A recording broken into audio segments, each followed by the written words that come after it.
So friends, आज की class शुरू करने से पहले अगर अभी तक आप लोगों ने मेरे चैनल को सब्सक्राइब नहीं किया तो प्लीज़ सब्सक्राइब के बटन पर क्लिक कर दीजिए।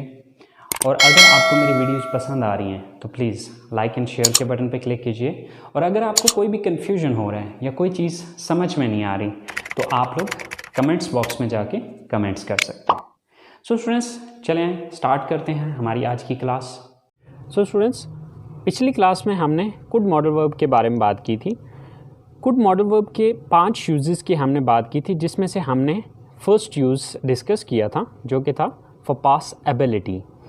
आज हम इसके जो बकिया 4 यूजेस हैं उनके बारे में बात करते हैं। तो चले आएँ शुरू करते हैं। स्टूडेंट्स, कुड मॉडल वर्ब का जो सेकंड यूज़ है वो है for polite request. So students, polite request मतलब कि आप मुहज़्ज़ब अंदाज में अगर किसी से कोई एहतराम के साथ रिक्वेस्ट करना चाह रहे हैं तो उसके लिए आप कुड मॉडल वर्ब का इस्तेमाल करेंगे। सो इसकी स्ट्रक्चर क्या होगी? Could plus subject plus first form of the verb plus object और other word plus at the end you have to say please. So students, मिसाल के तौर पे क्या मैं यहाँ पर बैठ सकता हूँ? क्या मैं आपका कंप्यूटर इस्तेमाल कर सकता हूँ? क्या आप मेरी मदद कर सकते हैं? क्या आप मुझे अपनी किताब दे सकते हैं? सो स्टूडेंट्स, इसी तरह से बेशुमार ऐसे सेंटेंसेस हैं जिसमें आप किसी से कोई रिक्वेस्ट करना चाह रहे होते हैं। सो पोलाइट रिक्वेस्ट के लिए हम कुड मॉडल वर्ब का यूज़ कर सकते हैं। सो स्टूडेंट्स, चले आए देखते हैं। सो क्या मैं यहाँ पर बैठ सकता हूँ? So first of all could, then subject क्या है यहाँ पे? मैं, कुड आई। देन वर्ब क्या है यहाँ पे? बैठना, कुड आई सिट। कहाँ बैठने की बात हो रही है? यहाँ, here. Could I sit here? At the end, please. Could I sit here, please? Could I sit here, please? क्या मैं यहाँ पर बैठ सकता हूँ? Same like that, क्या मैं आपका कंप्यूटर इस्तेमाल कर सकता हूँ? So first of all, could. Then subject क्या है? मैं, mean I.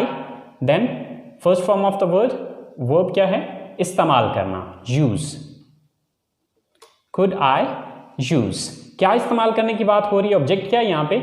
आपका computer, your computer. Could I use your computer please? Could I use your computer please? क्या मैं आपका कंप्यूटर इस्तेमाल कर सकता हूं? इसी तरह से क्या आप मेरी मदद कर सकते हैं? So first of all could, then subject क्या है यहाँ पे? आप, यू, कुड यू। वर्ब क्या है यहाँ पे? मदद करना, हेल्प, कुड यू हेल्प। किसकी मदद करने की बात हो रही है? मेरी, me. Could you help me please? Could you help me please? क्या आप मेरी मदद कर सकते हैं प्लीज? इसी तरह से क्या आप मुझे अपनी किताब दे सकते हैं? सो कुड, देन सब्जेक्ट क्या है यहाँ पे? आप, यू, कुड यू। वर्ब क्या है यहाँ पे? देना, गिव, कुड यू गिव। किसको देने की बात हो रही है? मुझे, कुड यू गिव मी। क्या देने की बात हो रही है? अपनी किताब, your book please? Could you give me your book please? तो स्टूडेंट्स, इसी तरह से हज़ारों के हिसाब से इस तरह के सेंटेंसेस बनते हैं जो कि आपने इस तरीकाकार को फॉलो करते हुए, स्ट्रक्चर को फॉलो करते हुए आपने वो सेंटेंसेस बनाने हैं। सो आई होप सो स्टूडेंट्स, इसका सेकंड यूज़ आपको समझ आ गया होगा। तो चले आए बात करते हैं हम इसके थर्ड यूज़ की। कुड मॉडल वर्ब का जो थर्ड यूज़ है वो है फॉर परमिशन। यानी कि अगर आपसे किसी ने कोई पोलाइट रिक्वेस्ट की है तो आप उसको इजाज़त देने के लिए भी कुड मॉडल वर्ब का ही इस्तेमाल करेंगे। मिसाल के तौर पे आपसे कोई सवाल करता है या रिक्वेस्ट करता है कि क्या मैं यहाँ पर बैठ सकता हूँ? Could I sit here please? तो आप उसको इजाज़त देने के लिए हाँ आप यहाँ बैठ सकते हैं, तो इसके लिए भी आप कुड मॉडल वर्ब का ही इस्तेमाल करेंगे। सो इसकी स्ट्रक्चर क्या है? Subject plus could plus first form and then object. मिसाल के तौर पे अगर आपसे किसी ने रिक्वेस्ट की कि क्या मैं यहाँ पर बैठ सकता हूँ, तो आप उसको इजाज़त देते हुए क्या कहेंगे, हाँ आप यहाँ पर बैठ सकते हैं। अब हाँ के लिए आपने यस लगाना है, यस, देन सब्जेक्ट क्या है, आप, you, yes you, then could, yes you could, then verb क्या है, बैठना, sit, yes you could sit. कहाँ बैठने की बात हो रही है, यहाँ, so yes you could sit here, yes you could sit here. इसी तरह आपने अगर किसी से इजाज़त तलब की है या आपने पोलाइट रिक्वेस्ट की है कि क्या मैं आपका कंप्यूटर इस्तेमाल कर सकता हूँ, तो वो आपको इजाज़त देता है, हाँ आप मेरा कंप्यूटर इस्तेमाल कर सकते हैं। सो हाँ के लिए यस, आप मेरा कंप्यूटर इस्तेमाल कर सकते हैं। सो सब्जेक्ट क्या है यहाँ पे, आप, yes you, then could, yes you could, इस्तेमाल करना, use, yes you could use. क्या इस्तेमाल करने की बात हो रही है, मेरा computer, my computer, yes you could use my computer. So क्या आप मेरी मदद कर सकते हैं, तो इसकी परमिशन देते हुए आप क्या कहेंगे, yes I could help you. Yes, I could help you. क्या क्या आप मुझे अपनी किताब दे सकते हैं, तो इसका जवाब आप कहते हैं, हाँ मैं आपको अपनी किताब दे सकता हूँ। So yes I could give you my book. So students, ये था इसका थर्ड यूज़। सो अगर आपसे किसी ने कोई पोलाइट रिक्वेस्ट की है, तो आप उसका जवाब देने के लिए आप इसका इस्तेमाल, या उसको इजाज़त देने के लिए आप कुड का यूज़ कर सकते हैं। तो चलें बात करते हैं हम इसके फोर्थ यूज़ की, और इसका फोर्थ यूज़ है फॉर पॉसिबिलिटी। तो चलें स्टार्ट करते हैं। कुड मॉडल वर्ब का जो फोर्थ यूज़ है वो है फॉर पॉसिबिलिटी। सो स्टूडेंट्स, ये पॉसिबिलिटी पास्ट की भी हो सकती है, प्रेजेंट की भी हो सकती है और फ्यूचर की भी हो सकती है। यानी कि इसके लिए ज़रूरी नहीं है कि ये सिर्फ पास्ट की ही एबिलिटी होगी, या ये सिर्फ प्रेजेंट की एबिलिटी होगी, या फ्यूचर की एबिलिटी होगी। सो ये तीनों पर्पसेस के लिए एक ही सेंटेंस इस्तेमाल किया जाएगा। मसलन, मैं कल आपके घर आ सकता था। अब ये पास्ट की एबिलिटी है, पास्ट की पॉसिबिलिटी है। मैं आज आपके घर आ सकता हूँ, ये प्रेजेंट की पॉसिबिलिटी है, और मैं कल आपके घर आ सकता हूँ, ये आने वाले कल की बात हो रही है। सो ये फ्यूचर की पॉसिबिलिटी है। यानी कि पॉसिबिलिटी का मतलब होता है इम्कानियत, यानी कि जिसमें 50-50 चांसेस हों। मुमकिन है कि ये काम हो भी जाए और मुमकिन है कि ये काम ना भी हो। मिसाल के तौर पे इसी तरह से हम कहते हैं कि कल बारिश हो सकती थी, तो ये पास्ट की एबिलिटी है। आज बारिश हो सकती है, ये मौजूदा वक्त की एबिलिटी पॉसिबिलिटी है। एंड कल बारिश हो सकती है, तो ये आने वाले वक्त की, यानी कि ये आने वाले कल की पॉसिबिलिटी है कि शायद कल बारिश हो सकती है। तो स्टूडेंट्स, इसका बनाने का तरीकाकार सिंपल, जिस तरह से हमने पिछले सेंटेंसेस को देखा, तो बिल्कुल वैसे ही इसका इस्तेमाल किया जाएगा, जस्ट इसका सेंस चेंज हो जाएगा। तो मैं कल आपके घर आ सकता था, आई कुड, यानी कि सबसे पहले सब्जेक्ट लगाया, देन कुड लगाया, देन वर्ब क्या है, आना, कम।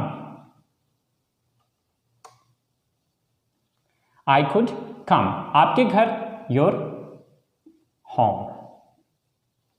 I could come your home. कल, yesterday.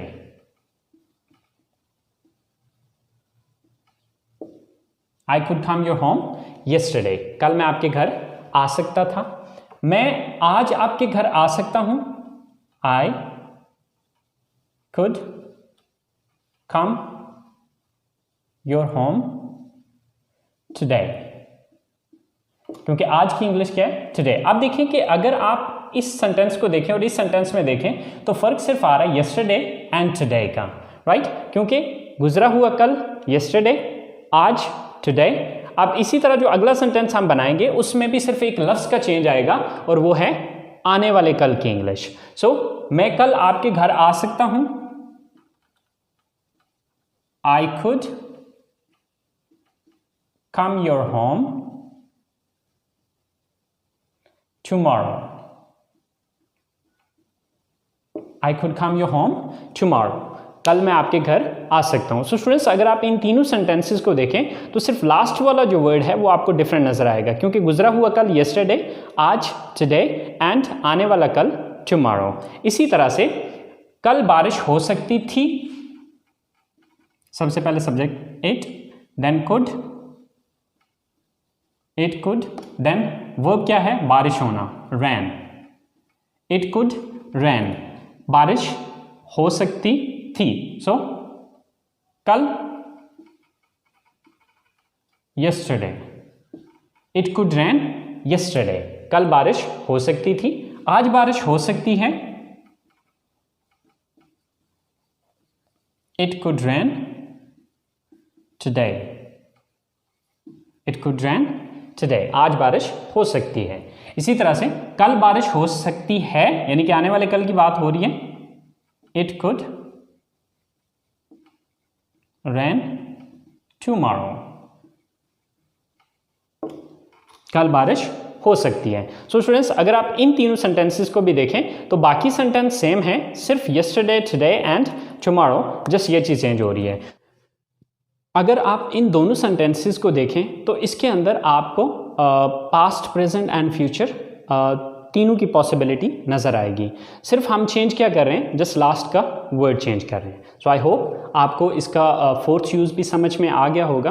तो चलें स्टूडेंट्स, अब हम बात करते हैं इसके फिफ्थ एंड लास्ट यूज़ की, और इसका लास्ट यूज़ है फॉर इमेजिनरी सेंटेंसेस, यानी कि तसव्वुराती जुमले. तो चलें आए देखते हैं. स्टूडेंट्स, इसका लास्ट एंड फिफ्थ यूज़ जो है वो है फॉर इमेजिनरी सेंटेंसेस, यानी कि तसव्वुराती जुमले, जिसके अंदर आप कोई तसव्वुर कर रहे होते हैं या कोई ख्याल कर रहे होते हैं. मिसाल के तौर पे मैं कहता हूँ कि काश मैं वहाँ जा पाता, या काश मैं वहाँ जा सकता, काश मैं आपसे मिल सकता, काश मैं गाड़ी गाड़ी ख़रीद पाता या ख़रीद सकता, काश मैं आपकी मदद कर पाता या मदद कर सकता. तो इस तरह के जितनी भी सेंटेंसेस जिसमें आप काश का वर्ड यूज़ कर रहे हैं उनको हम इमेजिनरी सेंटेंसेस कहते हैं, और उसके लिए आप कुड का यूज़ करेंगे. अच्छा, पीछे जो हम कुड का यूज़ पढ़ चुके हैं, तरीकाकार इसका सेम एज इट इज़ वैसा ही रहेगा, सिर्फ इसके स्टार्ट में हम आई विश का वर्ड यूज़ करेंगे. बाकी सेंटेंस देखें, जैसे कि पहले हम यूज़ कर रहे थे subject plus could plus first form of the verb and then object और अदर वर्ड. इसी तरह से अब यहाँ पर भी सेम एज इट इज़ वैसा ही है, सिर्फ चेंज यहाँ पर हमने ये किया है कि सब्जेक्ट से पहले हमने आई विश का वर्ड यूज़ किया है. तो चले देखते हैं, जैसे कि काश मैं वहाँ जा पाता. So I wish, then subject मैं, I wish I, then could, I wish I could, verb क्या है यहाँ पे, जाना, go, कहाँ जाने की बात हो रही है, वहाँ, there, I wish I could go there, I wish I could go there, काश मैं वहाँ जा पाता, काश मैं आपसे मिल सकता या मिल पाता. सबसे पहले I wish, देन सब्जेक्ट क्या है यहाँ पे, I, then could,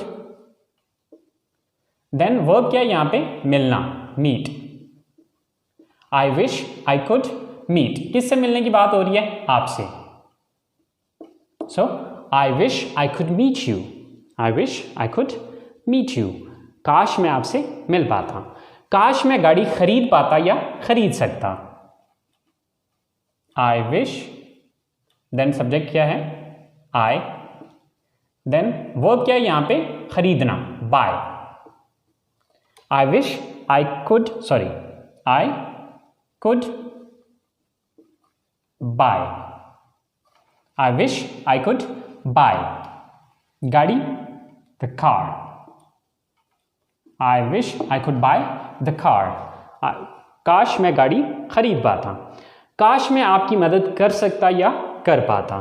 so I wish I could help you, I wish I could help you. तो स्टूडेंट्स, इसी तरह से काश वाले जितने भी सेंटेंसेस हैं उसके अंदर आप कुड का यूज़ कर सकते हैं. फ़र्क सिर्फ इतना आएगा कि आपने सेंटेंस के स्टार्ट में आई विश लगा लेने। सो इस तरह से बेशुमार सेंटेंसेस बनेंगे। सो आप इस स्ट्रक्चर को फॉलो करते हुए आप उन सारे सेंटेंसेस की इंग्लिश बना सकते हैं।